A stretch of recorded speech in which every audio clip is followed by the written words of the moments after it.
Lundi 30 mars 2026, mesdames, messieurs, bien le bonjour, bonsoir, bienvenue. Voici Hard Info, Haïti Actualité, Ralph décrypte l'info pour ce lundi 30 mars 2026. C'est une collaboration de Alternance Média, Téléspirale et de C-Media Lab. Tout de suite, nous développons les informations qui ont marqué l'actualité pour ce lundi 30 mars 2026. On va tout d'abord dans l'Artibonite, un nouveau massacre attribué au gang de Savian. Le dimanche 29 mars 2026, la localité de Savien, dans le bas Artibonite, a été le théâtre d'un nouveau massacre d'une rare violence attribuée au gang de Savien.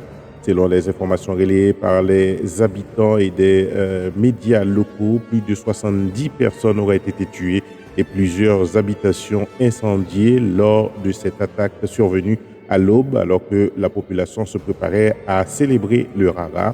Les témoignages font état d'une scène de chaos total marquée par des fuites massives de civils et des tentatives désespérées de se cacher pour échapper aux assaillants. Cette attaque s'inscrit dans une dynamique persistante de terreur imposée par des groupes armés dans le bas Artibonite ou dans tout l'Artibonite même, où l'absence de réponse sécuritaire efficace de l'État continue de favoriser l'expansion de leur contrôle territorial. On reste en Haïti, mesdames, messieurs, pour parler justice. Annulation des poursuites contre Yuri La Tortue et Joseph Lambert.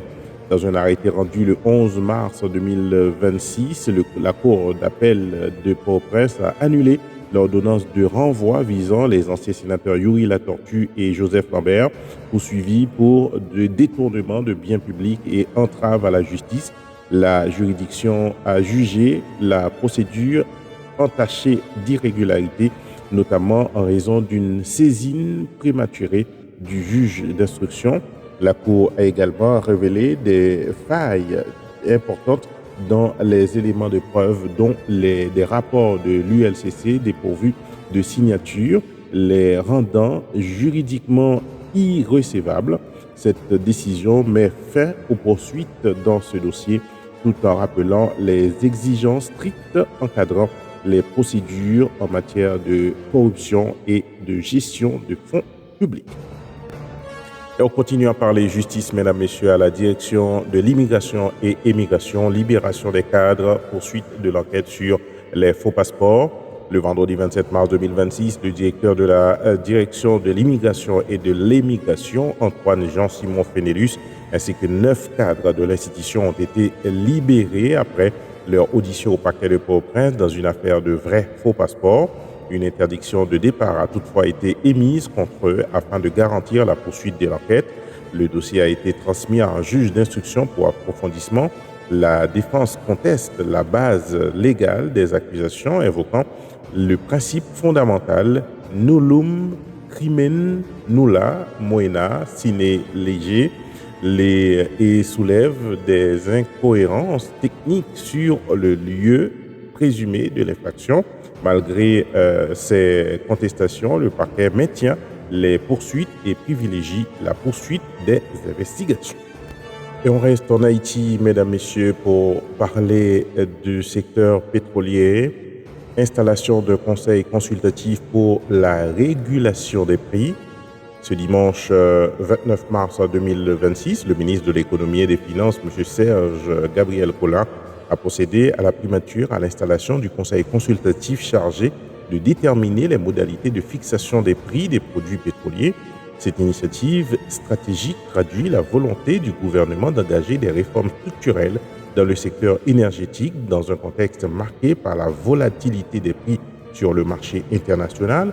Selon un communiqué de la primature, cette décision vise à instaurer un cadre plus transparent, équitable et prévisible au bénéfice de la population et des acteurs économiques. Ce conseil réunit 3 représentants de l'État, 3 représentants du secteur syndical, des transports, 3 représentants des compagnies pétrolières et des distributeurs. Il a pour mission d'assurer le suivi de l'application des mécanismes de fixation des prix, d'évaluer la qualité et la conformité des produits et de formuler des recommandations en vue de renforcer la gouvernance du marché pétrolier. On va dans l'international, mesdames, messieurs, plus précisément aux États-Unis. Sheila Sherphilus McCormick, menacée d'expulsion du Congrès. Le vendredi 27 mars 2026, un sous-comité d'éthique de la Chambre des représentants a reconnu la députée américaine d'origine haïtienne Sheila Sherphilus McCormick coupable de multiples infractions liées au financement de sa campagne électorale. Sur 27 chefs d'accusation, elle a été jugée coupable de la majorité, ouvrant la voie à une possible expulsion de Mme Sheila Sherphilus du Congrès. L'enquête révèle des transferts de fonds complexes impliquant des sociétés écrans et des contributions jugées illégales. Bien que la députée conteste les accusations et affirme vouloir prouver son innocence, une éventuelle expulsion nécessiterait une majorité qualifiée des 2/3 du Congrès, ce qui en ferait une décision politiquement significative contre la députée Sherphilus, la haïtiano-américaine, qui est élue au Congrès américain. Et on vient en France, mesdames, messieurs, pour parler de Lilian Thuram qui dénonce le racisme structurel en France. Dans une tribune publiée le 30 mars 2026, l'ancien footballeur français Lilian Thuram a dénoncé les attaques racistes visant Bali Bakayoko, récemment élu maire de Saint-Denis dans la région parisienne. Il y analyse des réactions comme révélatrices de stéréotypes profondément ancrés dans la société française. Selon Lilian Thuram, ces attaques traduisent une perception persistante fondée sur la couleur de peau, indépendamment du parcours ou des compétences. Il appelle à une réflexion collective sur les mécanismes culturels du racisme et sur la nécessité de déconstruire des représentations en France. Lilian Thuram qui dirige la fondation qui porte son nom, Fondation Thuram. Et mesdames, messieurs, on fait feu sur la communauté haïtienne, fenêtre sur la communauté haïtienne, succès du livre Né pour régner en région parisienne. Le dimanche 29 mars 2026, une séance de vente signature du livre Né pour régner du pasteur Richard Joseph organisée au Blanc-Ménil a rencontré un succès notable. L'événement a attiré un public nombreux et enthousiaste avec un stock entièrement écoulé en moins de 30 minutes. Ce succès témoigne de l'intérêt croissant pour les ouvrages de développement personnel à dimension spirituelle au sein de la diaspora haïtienne. Face à la demande, les lecteurs sont désormais orientés vers les plateformes en ligne, notamment Amazon, pour se procurer leur ouvrage intitulé Né pour régner, écrit par le pasteur Richard Joseph. Et voilà donc, mesdames, messieurs, tout ce que vous deviez savoir sur Haïti et sur le monde pour ce lundi 30 mars 2026.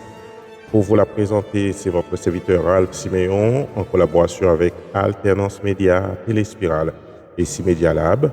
Merci de votre fidélité. Pour continuer à nous suivre, c'est sur Facebook Alpes Siméon ou sur YouTube Art Info TV.